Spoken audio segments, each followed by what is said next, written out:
রামনারায়ণ রাম জন্মসিদ্ধ ঠাকুর শ্রী শ্রী বালক ব্রহ্মচারী মহারাজের শ্রীপাদ পদ্মযুগলে অগণিত প্রণাম। আজ একটি নতুন ভিসিডি প্রকাশের পূর্বে পরমপিতার বাণীর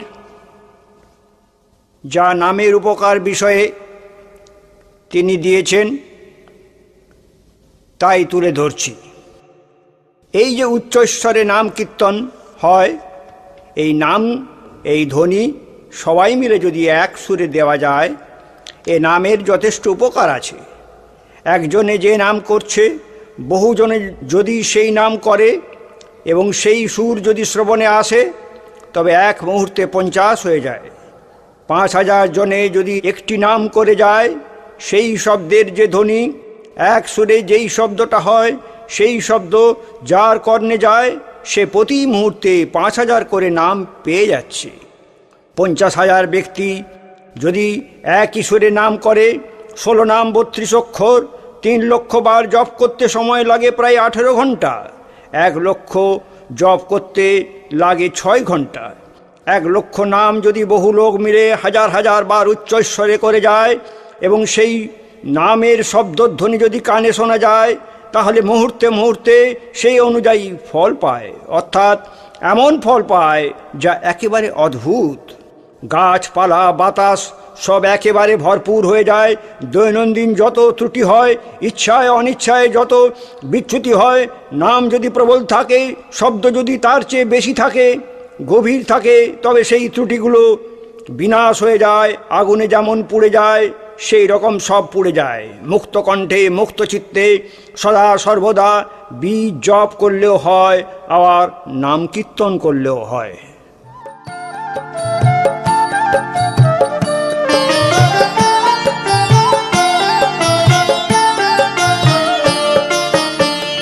একবার সময় করে যেও সুচড় ধাম, সেথায় ঠাকুর বসে আছেন করতে কৃপাদান। একবার সময় করে যেও সুচড় ধাম, সেথায় ঠাকুর বসে আছেন করতে কৃপাদান।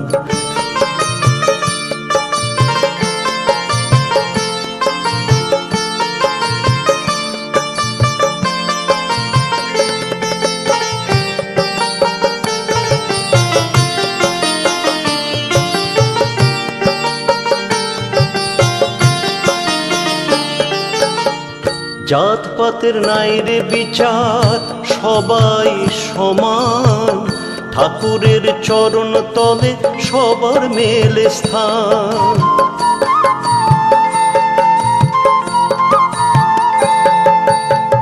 জাতপাতের নাই রে বিচার, সবাই সমান, ঠাকুরের চরণ তলে সবার মেলে স্থান। মুক্তিদাতা ঠাকুর আমার করবে পরিত্রাণ, সেথায় ঠাকুর বসে আছেন করতে কৃপাদান। সেথায় ঠাকুর বসে আছেন করতে কৃপাদান।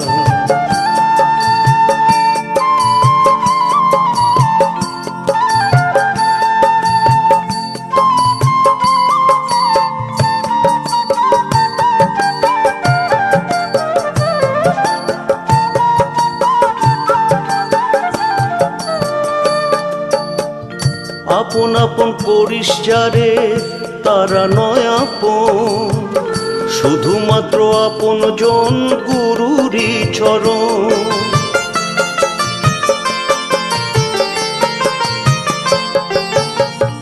আপন আপন করিস যারে, তারা নয় আপন, শুধুমাত্র আপন জন গুরুরই চরণ। গুরুর নাম মহানাম রামনারায়ণ রাম, সেথায় ঠাকুর বসে আছেন করতে কৃপাদান। একবার সময় করে যেও সুচড় ধাম, সেথায় ঠাকুর বসে আছেন করতে কৃপাদান। সেথায় ঠাকুর বসে আছেন করতে কৃপাদান। সেথায় সেথায় ঠাকুর বসে আছেন করতে কৃপাদান, সেথায় ঠাকুর বসে আছেন করতে কৃপাদান।